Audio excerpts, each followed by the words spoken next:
Coming to the stage is Stephen Myers.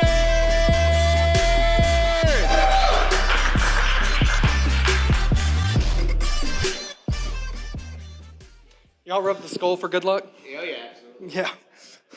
What's up, y'all? Yeah. Hey, we got a lot of cameras here, so I just want to check real quick. Do my clothes look okay?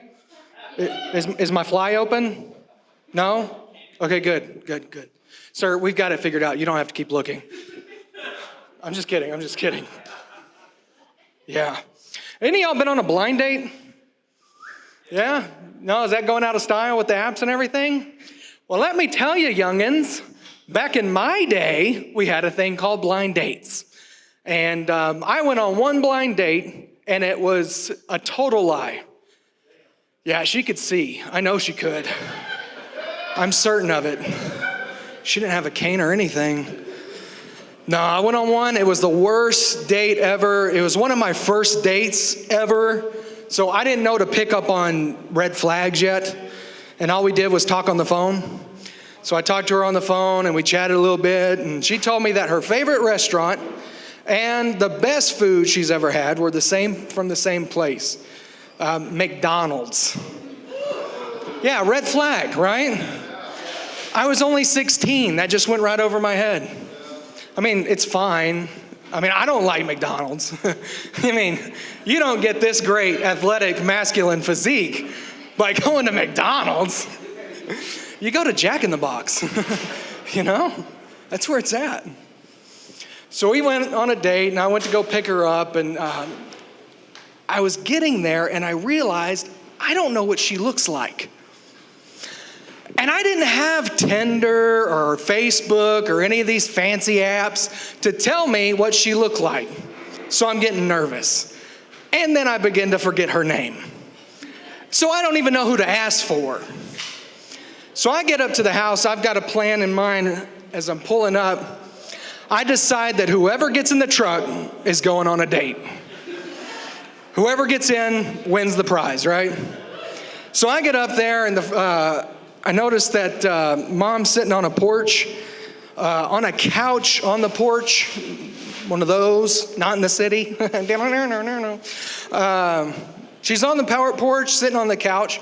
She was by herself because, I know why they called her Big Mama now. It made sense. So Big Mama says, "He's here!" And one girl comes out looking a bit like Smeagol.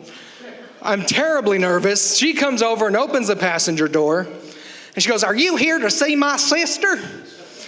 "Yes, I am." Dodge that bullet. So her sister comes out, and she clearly took after her mom and loved McDonald's. She gets in, and she'd never really been anywhere nice, so I took her out for some Mexican food. And so we get there, and I order my usual enchiladas, you know. And she tries to order her usual Big Mac. So we got that sorted out. And she was really confused about the food when it came out. She started messing with it. She said, "What's this brown goopy stuff?" I was like, "Well, that's refried beans. It's just beans, you know." She goes, "Okay, what's this green stuff?" I was like, "Oh, that's guacamole. That's an avocado mixed with some pico de gallo. That's good stuff right there." She goes, "Oh, okay." And a moment later, she says, "What's this white crunchy stuff?" I said, "That's the plate. Slow down." Good gosh. So I finished my meal, and the shop vac finished hers. And, we did the typical dinner and a movie. And took her back home, and her mom was no longer on the porch. Her ex-boyfriend was on the porch. And you could tell he wanted to fight. Now, I'm sorry, I didn't mean to. I noticed the ex-boyfriend's on the porch. He wants to fight. And listen, I've never been actively involved in saving the whales. And I wasn't about to start that night either. So as we pulled up to the house, I reminded her to tuck and roll and kicked her out. See ya. No. Now, before y'all come after me after the show and like, "You're making fat jokes, leave them alone." I'm one of them, first of all.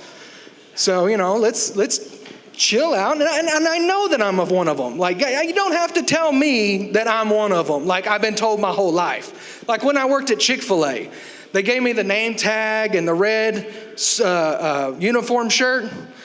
But the problem is when you're this big and you go into Chick-fil-A with a red shirt, they just think you're the Kool-Aid guy. They're like, Daddy, Kool-Aid, Kool-Aid. It's annoying. But my management was afraid I was going to bust through walls like, Kool-Aid, oh yeah. The walls were safe. I never went through any walls. I have busted many chairs. Yeah, my body count is low, but my chair count is high. Yeah. The kids were a little harsh. I did enjoy the kids. They was nice to have them around. I enjoyed them.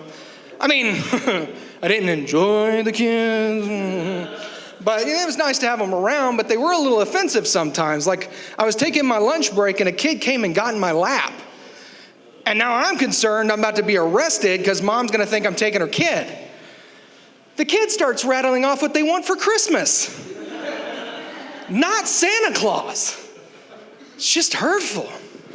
I got in trouble for a lot of stuff at Chick-fil-A, some weird stuff. Didn't involve kids. Yeah, no kids involved.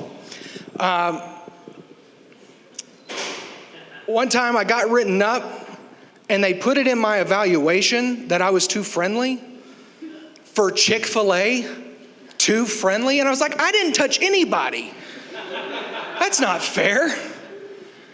It's ridiculous.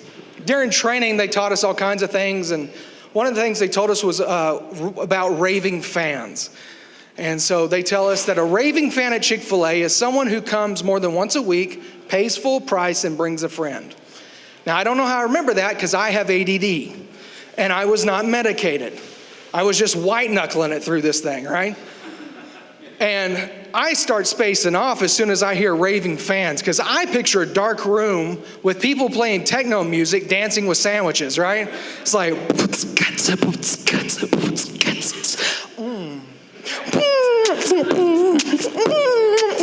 Chick-fil-A.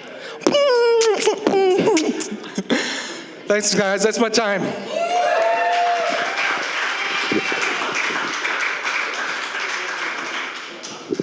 Keep it going for Steven, ladies and gentlemen. Fantastic. Fantastic. Just fantastic. Are you guys having a good time? Say hell yeah!